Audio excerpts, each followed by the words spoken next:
जो हरियाणा से आया है, पंचकुला से मिसेस सरोज रानी का, और इन्होंने अपनी तस्वीर भेजी है सरोज रानी ने। तो आप बताएं कि इनको क्या क्या रोग हो सकते हैं।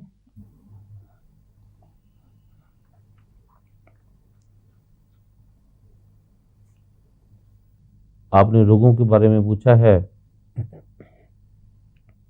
एक तो आपको काफ़ी समय से रूमेटिज्म है, आपकी कमर में भी दर्द होता है, टांगों में भी दर्द होता है, सिर में भी कभी कभी दर्द होता है, और पेट आपका काफ़ी समय से ठीक नहीं है। आद्यमान रोग से आप काफ़ी समय से ग्रस्त हैं, और आपकी माता जी को भी अर्थराइटिस है, और इसकी आप औषधि लेके थक गए हैं, और आपके शरीर के अंदर विटामिन ई और आयोडीन की कमी है। और कुछ मैं आपको औषधि बताऊंगा, और आपका हार्मोन्स का जो बैलेंस है वो भी ठीक नहीं, इम्बैलेंस ऑफ हार्मोन्स है, उसी से कभी कभी आपको अपच होगा, घबराहट होगी, बेचैनी होगी, कभी सफ़र में आपको वोमिटिंग सी फील होगी। ये हार्मोन्स के इम्बैलेंस से ऐसा होता है, और ये आमतौर अधिकतर स्त्रियों को ऐसा ये होता ही है। तो जो मैं आपको औषधि बताऊंगा, प्रभु की कृपा से आप इससे ठीक हो जाएंगे, और आप इस रोग से सदा के लिए मुक्ति पाएंगे। एक तो सुहंजना के फूल, एक नीम की निमोली, बकायन की निमोली, पीपल के जो फल हैं, और बड़ का फल है, और तरबूज के बीज, और खरबूजे के बीज, और कीकर की फली और कीकर की छाल, सिंघाड़ा और गोंद, सभी को आप बराबर भाग में मिला लो। बराबर भाग मिलाने के बाद इसको कूट कर पीस कर शीशी में भर के रख लो। इसका 2 चम्मच रात को सोते हुए दूध के साथ, और 1 चम्मच सुबह आप जल के साथ लें। आपको 15 दिन में ही आपके ये रोगों से काफ़ी लाभ मिलेगा। रोग ठीक होने के बाद आप थोड़ा दान करें, पुण्य करें, क्योंकि कभी कभी आपको क्रोध आ जाता है, गुस्सा आ जाता है। जब भी क्रोध आता है तो क्रोध किसी पकड़ का प्रतीक है। जब हम किसी चीज़ को पकड़ते हैं, जब हमारी मनोकामना पूरी नहीं होती, तो फिर आदमी को क्रोध होता है, स्त्री या पुरुष को क्रोध होता है। लेकिन जो दान की वृत्ति है, देने की वृत्ति है, वो काफ़ी रोगों को, काफ़ी विकारों का नाश करती है। तो रोग ठीक होने के बाद आप कुछ दान करें, मंदिर में या गुरुद्वारे में, या जहाँ भी आपको, जो भी आपको अच्छा लगे, या किसी गरीब की या पशु की या पक्षी की आप ऐसी सेवा करें। तो वो सेवा आप किसी भी रूप में करेंगे, निस्वार्थ भावना से करेंगे, और उस सेवा का आपको किसी को पता भी नहीं लगे। जब आप करेंगे तो आप किसी को पता नहीं लगना चाहिए कि आपने ये की है।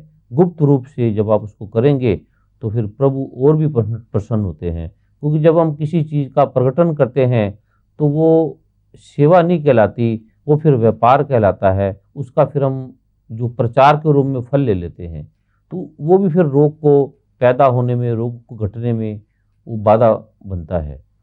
तो आप निस्वार्थ भाव से, निष्काम भाव से, गुप्त रूप से ऐसी किसी की, मानव की, जिसको भी आपको हृदय से आए, आप सेवा करें, और प्रभु की कृपा से आप स्वस्थ है इस रोग से मुक्ति प्राप्त करेंगे। एक प्रश्न हमारे पास आया है, दिल्ली की हैं मिसेस विजय कुमार सिंह। उन्होंने एक प्रश्न किया है आपसे कि वो जानना चाहती हैं कि जैसे ध्यान के जो है अनेक रूप माने जाते हैं हमारे ग्रंथों में, और हमारे जो शास्त्रों के ज्ञाता हैं वो कई बार इसका उल्लेख कर चुके हैं। तो स्त्रियों के लिए किस तरह का ध्यान जो है वो उचित होता है, जिससे वो शारीरिक रूप से भी स्वस्थ हो जाएं और मानसिक रूप से भी स्वस्थ हों? आप बताएं कि ऐसा कौन सा ध्यान उचित है?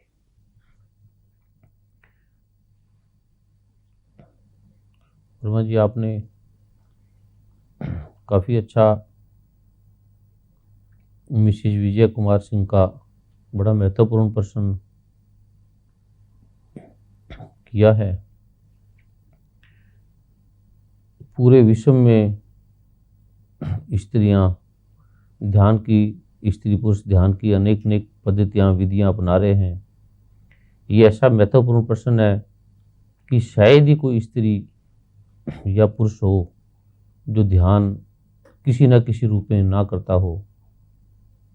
तो ठीक मार्गदर्शन में उस समस्या का समाधान हो जाता है। जैसे वास्तविक स्थिति में देखा जाए तो जो ध्यान मार्ग है, स्त्री के लिए ध्यान मार्ग कभी भी सहज नहीं होता, क्योंकि जो ध्यान मार्ग है वो पुरुषों का स्वभाव है। सहजता जो है ध्यान की, वो पुरुषों का स्वभाव है। पुरुषों के लिए भक्ति बड़ी कठिन होती है, समर्पण बड़ा कठिन होता है, और सबसे जो लाभकारी है, सबसे जो सहज फल देने वाला है, और सबसे जो आशातीत कल्याणकारी है, वो समर्पण है, वो भक्ति है। लेकिन पुरुषों के लिए भक्ति करना बड़ा कठिन है, समर्पण करना बड़ा कठिन है, क्योंकि जो समर्पण है, भक्ति है, वो हृदय से होती है। पुरुष जो है वो हृदय प्रधान नहीं है, वो मस्तिष्क प्रधान है। तो जो स्त्रियां हैं वो कुदरत से, प्रकृति की तरफ से, प्रभु की तरफ से हृदय प्रदान कही गई है। स्त्री अगर ध्यान की बजाय अगर वो समर्पण भाव से या भक्ति की तरफ से अगर उनका ध्यान हो, तो ध्यान से भी वो आशातीत लाभ प्राप्त कर सकते हैं, ध्यान से भी वो ज़्यादा लाभ प्राप्त कर सकते हैं। ध्यान की ऐसी ऐसी विधियां हैं कि जैसे श्वास की प्रक्रिया है, अगर इससे ध्यान करेंगी तो उन्हें थोड़े समय के लिए विश्राम मिलेगा, कुछ समय के लिए उन्हें अच्छा लगेगा। लेकिन आप जानकर हैरान होंगे, क्योंकि ध्यान की जितनी भी विधियाँ भगवान शिव ने शिव सूत्र में, तंत्र सूत्र में भी 112 विधियों का उल्लेख किया है, लेकिन जो स्त्री के लिए सर्वोपरि है वो समर्पण, प्रेम और भक्ति सबसे श्रेष्ठ है। जो भी स्त्री ध्यान करेगी, श्वास की प्रक्रिया से या किस तरह से भी ध्यान करेगी, उनके शरीर में संवेदना आ जाएगी, उनका शरीर संवेदनशील हो जाएगा। क्योंकि जब स्त्री का शरीर संवेदनशील हो जाएगा तो उसे थोड़ी देर के लिए मानसिक आराम मिलेगा, विश्राम मिलेगा। लेकिन जैसे ही वो संसार में जाएगी, बाजार में जाएगी, कार्य करने के लिए जाएगी या कठिन कार्य करेगी, तो उसके शरीर में जो बाहरी शक्तियाँ हैं, क्योंकि संवेदनशील होने से जो सूक्ष्म शरीर है हमारे, वो जागृत हो जाते हैं, तो जो बाहरी शक्तियाँ हैं वो फिर हमारे शरीर में प्रवेश कर जाती हैं। जो स्त्रियाँ अधिक मात्रा में ध्यान करेंगी, उनका दिल करेगा कि वो कमरे में बैठी रहें ध्यान में, क्योंकि आनंद आएगा, अच्छा लगेगा। लेकिन उनके शरीर में संवेदना आ जाती है, संवेदनशीलता आ जाती है। वो जिस तरह से वो पहले सख्त रूप से या शक्ति रूप से वो कार्य करती थी, वो कार्य करने की क्षमता उनके अंदर कम हो जाती है। क्योंकि शांति लेना, ध्यान में शांति आएगी, लेकिन जब वो संसार में कभी शादी विवाह में या कोई भीड़ में या किसी ऐसे माहौल में जाएंगी, तो उनके शरीर की जो सूक्ष्म शक्तियां हैं, जो उस वातावरण की सूक्ष्म शक्तियां हैं, वो उनके शरीर में प्रवेश कर जाएंगी। तो जो भी स्त्री ध्यान करती हैं, उनको देखोगे कि उनके शरीर में काफ़ी प्रकार के रोग पैदा हो जाते हैं, कई तरह के रोग पैदा हो जाते हैं। जैसे उनके कमर में दर्द होगा, टांगों में दर्द होगा, थोड़ी सी बात में उन्हें घबराहट फील होगी, थोड़ी सी बात में उन्हें क्रोध आने लगेगा। जब वो ध्यान करते रहेंगी तब तो ठीक रहेंगी, लेकिन जैसे वो ध्यान छोड़ेंगी, जब तक वो ध्यान के वातावरण में रहेंगी, किसी गुरु की संगत में रहेंगी, ध्यान के परिवेश में रहेंगी, तब तक वो अच्छा महसूस करेगी। उनका दिल करेगा मैं यही रहूं, आश्रम में रहूं, इसको छोड़ के मैं कहीं ना जाऊं। लेकिन जैसे ही वो परिवार में आएंगी, घर में आएंगी, शोर शराबे में आएंगी, तो उनकी जो संवेदनशीलता है वो ज़्यादा जागृत हो जाएगी, उनका फिर वहाँ मन नहीं लगेगा। इससे उनको कष्ट होगा, और कष्ट होने से फिर मानसिक तनाव भी होगा, शरीर में भी रोग होंगे। ऐसे जो भी स्त्रियाँ ध्यान करती हैं, उन्हें ध्यान के समय तो अच्छा लगेगा, लेकिन ध्यान के बाद उन्हें काफ़ी रोग होंगे, काफ़ी कष्ट होंगे। जो स्त्री ध्यान करना चाहती है, उनके लिए पहले कुछ मंत्र हैं, कुछ कवच हैं। अगर स्त्री वो करेगी तो वो ध्यान के बाद भी जो बाहरी वातावरण है, बाहरी जो शक्तियां हैं, जब हम ध्यान करते हैं तो हमारा सूक्ष्म शरीर जागृत हो जाता है। तो जो स्त्री उस मंत्रों का प्रयोग करेगी, जैसे सहस्र नाम है, शतनाम है, शतनाम की जो शक्ति है वो 100 गुना ज़्यादा है, 100 गुना उसकी शक्ति होती है। और जो स्त्रियाँ ध्यान का प्रयोग करेगी तो ध्यान की शक्ति 1 लाख गुना है, और मंत्र की शक्ति 1 करोड़ गुना है,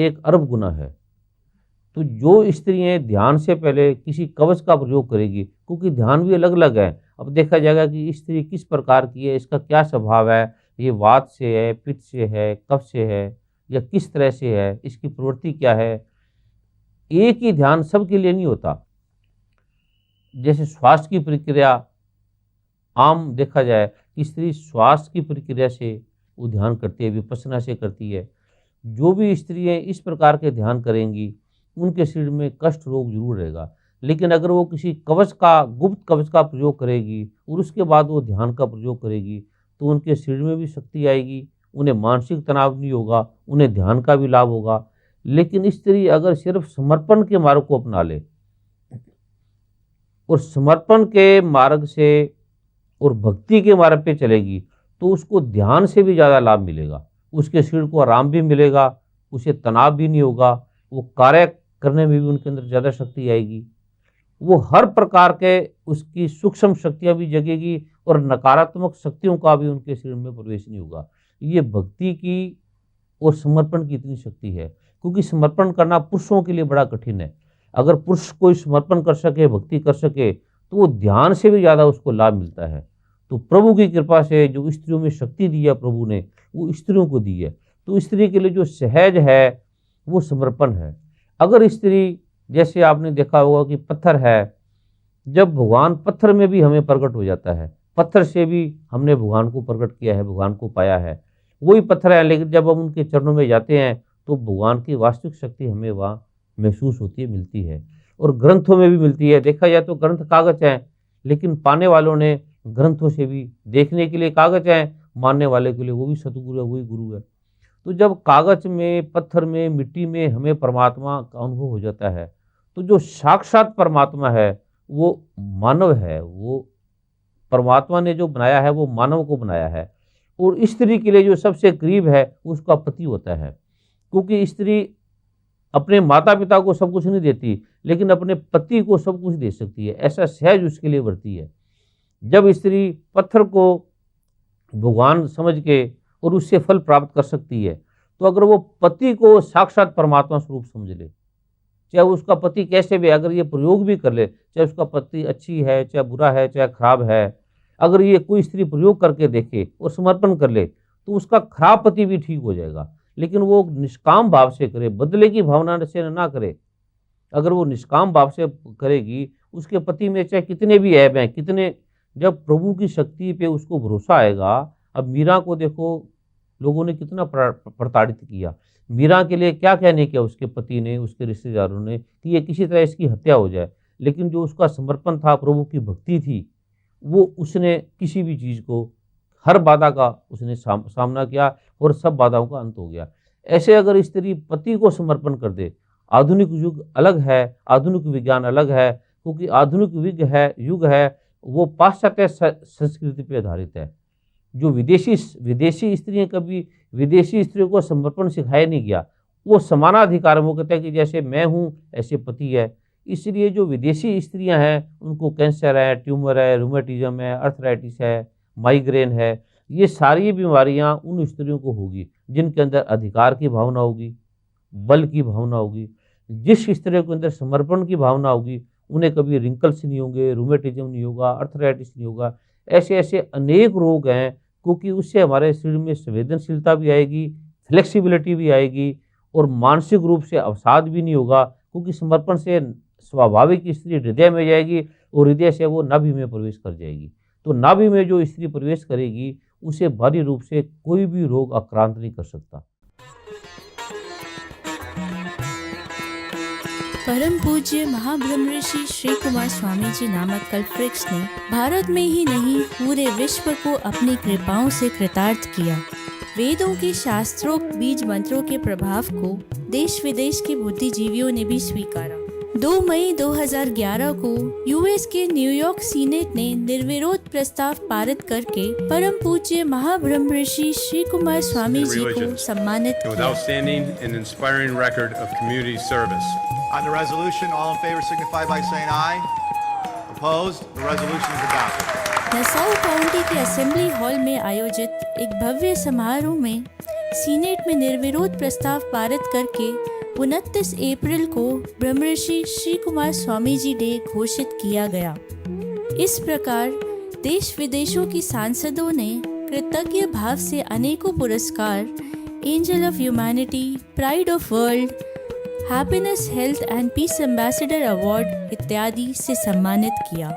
विश्व के शक्तिशाली देशों ने अंततः बीज मंत्रों की सनातन शक्ति को स्वीकार कर ही लिया। परम पूज्य महाब्रह्मर्षि श्री कुमार स्वामी जी केवल आध्यात्म से ही नहीं वरन दैवव्य पार्श्व चिकित्सा और अभिमंत्रित औषधियों से भी असाध्य रोगों का निवारण करते हैं, जिसका आधुनिक मेडिकल साइंस के पास कोई इलाज नहीं है। परम पूज्य महाब्रह्मर्षि श्री कुमार स्वामी जी को लोगों के चित्र देखकर रोग विश्लेषण एवं उनके समाधान हेतु all India Hakim Ajmal Khan award और बेस्ट आयुर्वेदिक फिजिशियन अवार्ड से भी सम्मानित किया गया।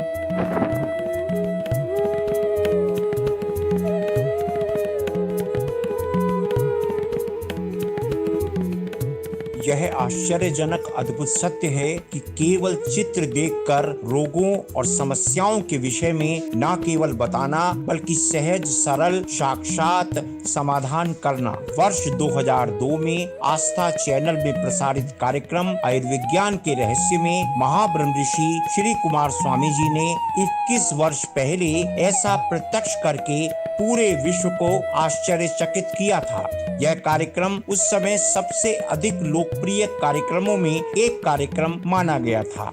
आपकी बारंबार की मांग पर इस कार्यक्रम के मुख्य अंश YouTube में प्रसारित किए जा रहे हैं।